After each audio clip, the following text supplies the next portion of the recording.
Assalamualaikum warahmatullahi wabarakatuh. Terima kasih kepada adik-adik dan juga teman-teman yang sudah menyempatkan diri untuk datang ke channel ini. Semoga channel ini bisa bermanfaat baik kepada adik-adik ataupun teman-teman yang memiliki adik yang sedang mempersiapkan diri dalam UTBK SBMPTN 2020.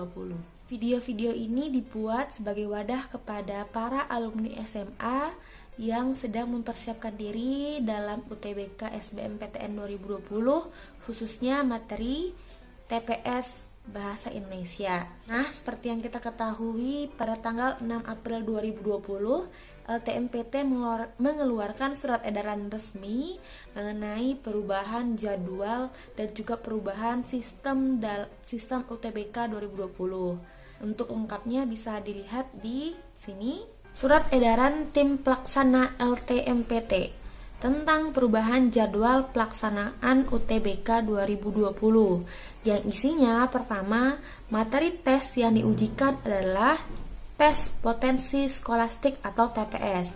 Kalau tahun 2019 dulu ada dua, TPS dan TPA. Nah, kalau sekarang TPA-nya nggak ada, tinggal TPS aja. Lalu yang kedua, setiap peserta hanya diizinkan maksimal mengambil 1 kali tes. Kalau tahun dulu ada 2 kali tes nih. Tes pertama dan tes kedua, yang mana nilainya tinggi bisa kita pilih. Yang ketiga, pelaksanaan tes dilaksanakan dalam 4 sesi setiap hari. Yang keempat, pendaftaran UTBK dan SBMPTN oleh peserta dilakukan 1 kali bersamaan. Peserta harus memilih lokasi tes pusat UTBK dan memilih PTN dan program studi tujuan. Jadi, kalau yang tahun dulu kita tes dulu, setelah kita tahu hasilnya berapa, baru kita lihat kira-kira nilai kita cocoknya kemana, masuknya di mana nih. Kalau tahun ini kita tes dulu. Kalau tahun ini kita pilih dulu nih kampusnya di mana, baru tes. Yang kelima, jadwal kegiatan UTBK SBMPTN 2020 adalah sebagai berikut. Pendaftaran UTBK 2-20 Juni 2020, pelaksanaan UTBK 5-12 Juli 2020, dan pengumuman SBMPTN itu 25 Juli 2020.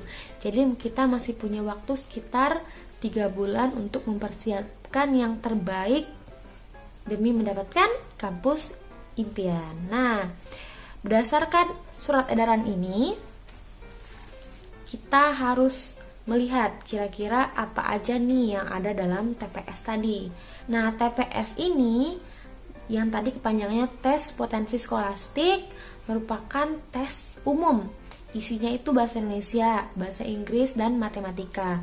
Sedangkan materi-materi atau mata pelajaran yang khusus IPA atau IPS itu namanya digabung dalam TPA. Nah, tahun ini tidak ada yang namanya TPA itu. Jadi kita akan punya porsi soal yang sama, baik itu untuk IPS maupun untuk IPA. Jadi nggak ada biologi, nggak ada kimia, nggak ada fisika, dan juga nggak ada sejarah, ekonomi, dan lain-lain. Nah, jadi hanya mempelajari matematika, bahasa Inggris, bahasa Indonesia. Oke, nah di TPS ini ada 4 submateri, yaitu penelaran umum, pemahaman bacaan dan menulis, pengetahuan dan pemahaman umum, pengetahuan kuantitatif. Nah, bahasa Indonesia itu ada dalam 3 subtes, yaitu penalaran umum, pemahaman bacaan dan menulis, pengetahuan dan pemahaman umum. Yang keempat itu, yang pengetahuan kuantitatif, itu khusus matematika. Oke, jadi dari 4 submateri, bahasa Indonesia ngambil 3 submateri. Bisa bayangin sebanyak apa poin khusus bahasa Indonesia, ya kan? Jadi kita harus mempersiapkan diri sebaik mungkin untuk bahasa Indonesia.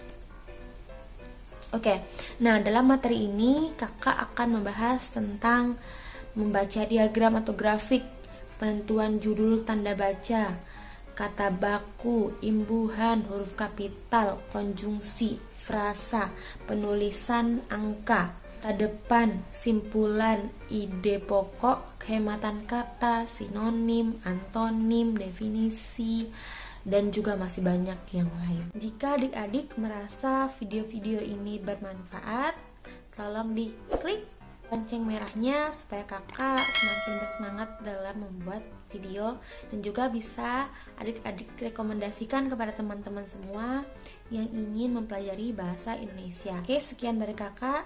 Semoga yang sedikit dari kakak ini bermanfaat. Semoga yang adik-adik citakan itu tercapai.